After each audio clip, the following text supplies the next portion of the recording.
Welcome to this explainer. Today, we're diving into some staggering climate data that's predicting a dual extreme heat threat for the 2026 World Cup. You know, when we think about massive sporting events, we usually picture the thrill of the game, the roaring crowds, and those phenomenal athletes out on the pitch. But behind the scenes of this upcoming North American tournament, climate scientists and occupational health experts are staring down a completely different kind of opponent.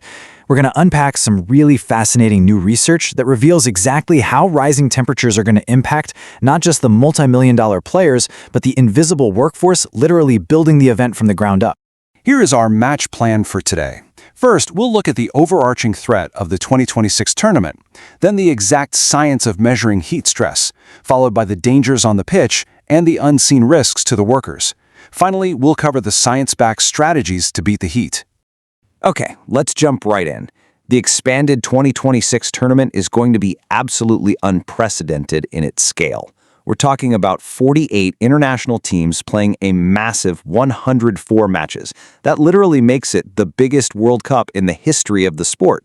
And because it's spread entirely across North America, more matches means significantly more physical demand on the players, way more travel, and a mountain of new infrastructure that has to be built and maintained. So, with the tournament scheduled smack in the middle of the peak summer months of June and July, the absolute critical question we've got to ask, based on 20 solid years of climate data, is simply this: will it be too hot to handle? Researchers have pored over hourly meteorological data all the way from 2003 to 2022 to forecast what we can expect, and honestly, the results are pretty eye-opening. Let's kick things off with Section 1, the 2026 World Cup threat, and really analyze the massive scale of this upcoming tournament. The geography of this specific tournament is what makes the climate puzzle so incredibly complex. It's spread across 16 host cities throughout the United States, Canada, and Mexico.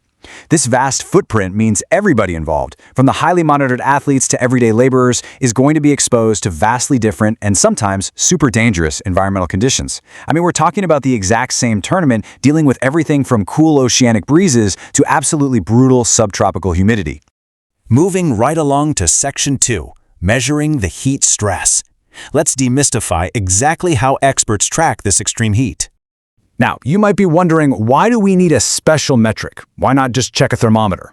Well, because standard air temperature doesn't tell the whole story when human health is on the line. The gold standard here is the wet bulb globe temperature, or WBGT. This metric is absolutely crucial because it factors in the ambient air temperature, the humidity, the cooling effect of the wind, and direct solar radiation. Essentially, it accounts for the actual sun beating down on you, giving us a true, real-world measurement of the physiological stress on the human body, whether you're sprinting down the field or pouring concrete. When researchers modeled this WBGT data across those 16 host cities, a really stark geographical divide emerged. While western locations like Seattle, Vancouver, and San Francisco remain relatively cool with a pretty low heat risk, cities in the central and eastern regions, places like Miami, Monterey, and Houston, face extreme, downright dangerous heat profiles. In Houston, for example, the data shows the WBGT can peak at a staggering 30 or 31 degrees Celsius in the afternoon. That brings us to Section 3, danger on the pitch. Let's look at how this extreme heat actually impacts elite football players. So, what does this all mean for the athletes we tune in to watch? Get this. A massive 87.5% of the host locations, that is 14 out of the 16 cities, regularly exceed 28 degrees WBGT during the summer months. And why is 28 degrees the magic number? Because that's the exact threshold where football governing bodies usually recommend delaying or even postponing a match entirely. It's a level of stress that sharply spikes the risk of exertional heat illness, which can lead to fatigue, collapse, and severe medical emergencies for players and officials alike. While it's true that heat rapidly drains stamina and causes illness, the historical data reveals a genuinely surprising fact about how the game itself changes. Looking back at the 2014 World Cup in Brazil, researchers found that when matches were played above that 28-degree threshold, high-intensity sprinting dropped by about 10%. But, fascinatingly enough, players actually completed 3.2% more successful passes. The prevailing theory? When players are literally too exhausted to run from the heat, they just adapt by relying way more heavily on their technical passing skills to move the ball. But let's pivot now to Section 4, protecting the invisible workforce. We need to talk about the unseen risks to the laborers actually building this mega event. While we worry about the athletes, there's a whole other invisible opponent facing the workforce. It is truly a tale of two vastly different realities. Elite athletes are monitored incredibly closely. FIFA has a mandate for cooling breaks when the WBGT hits 32 degrees. And let's remember, players are only intensely active for a 90-minute match.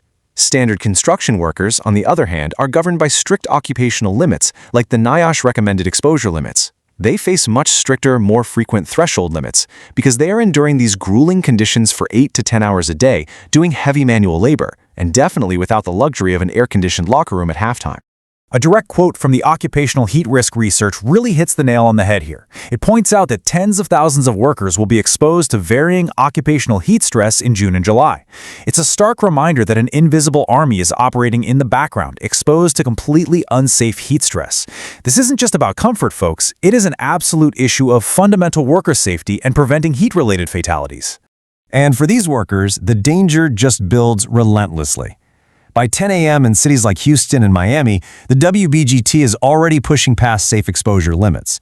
The true red alert danger zone hits around 3 p.m., where we see massive hazard spikes and the highest thresholds exceedances across the board.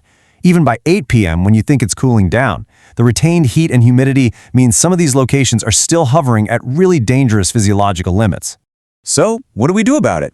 Let's look at Section 5, Strategies to Beat the Heat, and cover the actionable, evidence-based mitigation plans.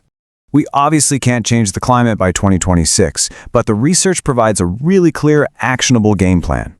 First off, for stadiums without retractable roofs, organizers absolutely must shift afternoon kickoffs to the evening. Second, adding structural shading to venues is a total game changer. Just blocking direct sunlight instantly drops the WGT by up to 3 degrees. For the workforce, it comes down to flexible scheduling to avoid that brutal 3 p.m. peak, ensuring constant hydration access, and enforcing strict acclimatization protocols. Speaking of acclimatization, this is maybe the most crucial takeaway for worker safety today. The human body is amazing. It can adapt to heat, but it takes time. Acclimatized workers actually develop a higher heat tolerance and hit those danger thresholds way less frequently. Unacclimatized workers, like out-of-state contractors flown in for a quick build, have significantly lower safety thresholds and can suffer from rapid heat exhaustion. So structured phase-in periods where workers gradually increase their hours in the heat are literally a life-or-death necessity. I want to leave you with this final, provocative thought to take away from our explainer today. The 2026 World Cup is a massive logistical challenge for sure, but it's also a window into our future. As global climate change continues to shatter temperature records year after year, fundamentally altering the environments we live in, how long can we actually keep safely playing and building in the heat? Organizers, sporting bodies, and governments are going to have to make some incredibly tough, scientifically grounded decisions in the years to come. Thank you so much for joining me for this deep dive, and keep questioning the world around you.